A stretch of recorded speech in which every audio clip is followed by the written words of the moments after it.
Yan. So, hindi totoong nakakabulag sila. Ay, hindi po siya natutong nakakabulag. Kung nakakabulag po yan, kalahati ng taga Marinduque. Bulag. Sa bagay, wala namang bulag dito masyado. So, ito, Yan po yung katotohanan doon. ito, ano ginagawa nito? Hindi po siya talaga nakakabulag. Ito po yung ginagamit natin sa mga wedding, anniversary, binyag. Yan po sa mga birthday, yan po yung ginagamit. Bakit yan? Kasi yan po ang pinakamahaba ang buhay at the same time, malipad po siya, very friendly. Inaabot po yan ng 1 month. Opo, hanggang 3 months.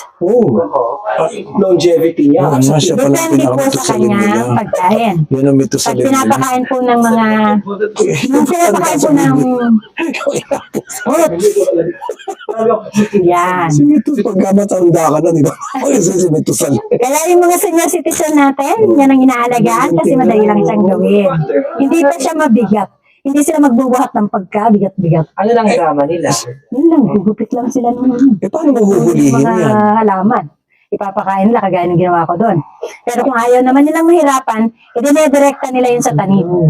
Meron doon banda na mga iba't ibang, ito, maganda rin yan. Yan. Napaka-colorful nila.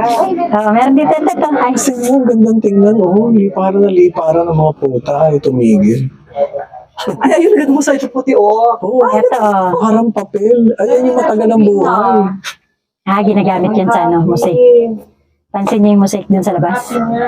Yung yin yang. Ayan yung ginagamit namin sa mosaic. Ay, ito yung mga tigbak.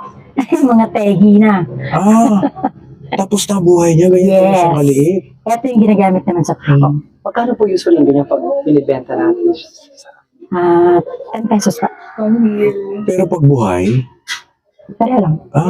10 peso. ayun ang ganda, May So, maganda yan. Meron pa din yung isa, yung black na malaki na may ano. Wow, ang galing. Dito, meron pa dito yung kulay green. Meron mga breed yan, mami. Opo, kung saan mo siyang nagano, kasi halawak-lawak sila dito sa loob. Gano'ng karaming ganitong meron sa Marinduque? May tanong si admin, ma.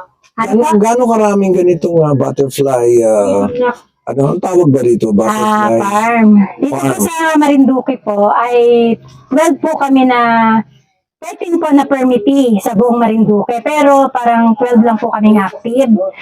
At ang pinakamalaki pong enclosure ay yung dito po sa amin. Ang Ano ba ganda. kung ulan bumagyo? Pag bumabagyo po, ayan, inuhuli po namin yan, isa-isa. Pinapasok ko po doon, naglalagay po ako ng kulambong malaki, pinapasok ko doon sa souvenir shop. Nahuhuli mo lahat to? Ako po, tinutulungan po ako ni Mister.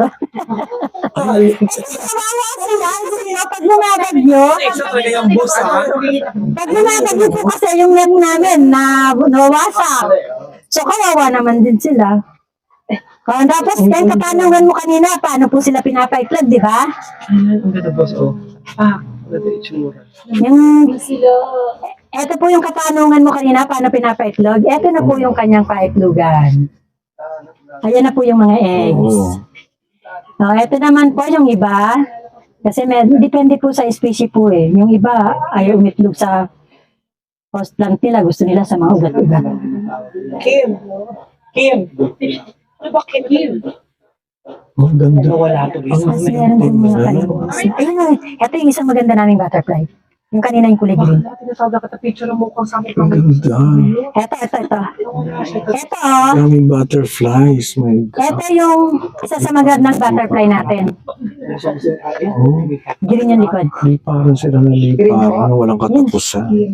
Ay, bongga siya. Ayan, Yan yung pang... Paano pag na-crossbreed sila? Anong nagiging itsura? Yung iba, kalahati babae, kalahati lalaki. Hindi, di ba? Ako naiiyak. Yung isa, yung kabila yung kulay ng babae, yung kabila kulay ng lalaki. Hindi yan pa, iba magkaiba sila ng species. Wala pang lumabas na gano'n. Pero normally, ito naging black. Pure black. Kung wala sa tutok mo yung bata, Hindi sila Walis na. limit pag magkaiba sila ng species. Yung iba nag-mate, pero yung iba hindi.